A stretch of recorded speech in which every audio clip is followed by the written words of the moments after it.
शिक्षा विभाग प्रमोशन से पहले तबादला प्रक्रिया शुरू। विकल्प को लेकर असमंजस में शिक्षक। पदोन्नति की चाह में है शिक्षक। तबादले की वजह से अब हो रही निराशा। राज्य सरकार ने तबादलों से प्रतिबंध हटा दिया। इसके साथ ही शिक्षा विभाग में भी तबादलों की प्रक्रिया शुरू हो गई। प्रिंसिपल और प्रधानाध्यापक आवेदन कर चुके हैं और व्याख्याताओं की ओर से आवेदन की प्रक्रिया जारी है। व्याख्याताओं के ऑनलाइन आवेदन की अंतिम तिथि 2 अक्टूबर निर्धारित की गई है। वहीं सेकंड ग्रेड शिक्षकों को 2 से 5 अक्टूबर तक आवेदन करने हैं।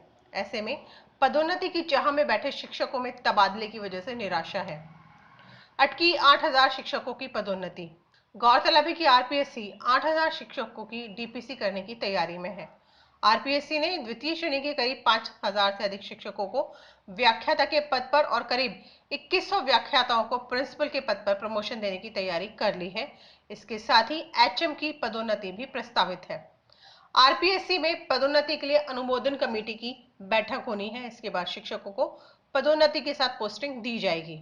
ऐसे में शिक्षकों के समक्ष परेशानी यह है कि यदि वे ट्रांसफर के लिए आवेदन करते हैं और उनका ट्रांसफर मनवांछित जगह पर हो जाता है तो इस बात की भी पूरी संभावना है कि प्रमोशन के बाद उन्हें उस जगह से हटना पड़ेगा और फिर उनकी पोस्टिंग किसी ऐसे स्थान पर हो सकती है जो दूरस्थ हो या फिर जहां वह नहीं जाना चाहते। ऐसे में शिक्षकों को यह समझ नहीं आ रहा कि वह तबादले के लिए आवेदन करें या फिर पदोन्नति का इंतजार। डीपीसी पहले हुई तो मिलेगा यह फायदा। आपको बता दें कि विभाग ने तबादलों से पहले ही डीपीसी की प्रक्रिया शुरू कर दी गई थी, लेकिन अब विभाग पहले तबादले कर रहा है।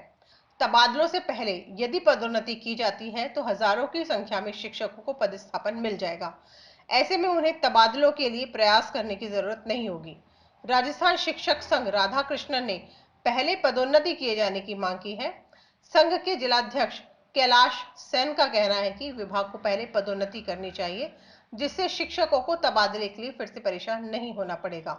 उनका कहना है कि इससे राजनेताओं पर भी दबाव कम होगा और सरकार पर भी किसी भी प्रकार का वित्तीय भार नहीं पड़ेगा। ब्यूरो रिपोर्ट, पत्रिका टीवी। राज्य सरकार के द्वारा यदि तबादलों से पहले पदोन्नति की जाती है तो बहुत सारे हजारों की संख्या में शिक्षक हैं जिनको अपने इच्छित स्थान पर पदस्थापन मिल जाएगा, क्योंकि शिक्षा विभाग के अंदर विगत वर्षों से काउंसलिंग के माध्यम से पदोन्नति के अंदर पदस्थापन किया जाता है और उससे टीचर्स को अपनी इच्छित जगह मिल जाती है। तो ऐसे टीचर्स जिनको पदोन्नति में भी और वो ट्रांसफ़र के लिए प्रयास करेंगे, उनको ट्रांसफ़र के लिए प्रयास करने की आवश्यकता नहीं होगी, क्योंकि उनको पूर्व में इच्छित स्थान मिल जाएगा। इससे राज्य सरकार के भी ट्रांसफ़रों का दबाव कम हो जाएगा और राजनेताओं के ऊपर भी किसी प्रकार का दबाव एवं उनके पास किसी प्रकार की भीड़ कम रहेगी। अभी क्योंकि कोरोना काल में भी सोशल डिस्टेंसिंग और भीड़ को कम एकत्रित करने का कार्य राज्य सरकार के द्वारा बखूबी तरीके से किया जा रहा है। इसलिए राज्य सरकार को तबादलों से पहले पदोन्नति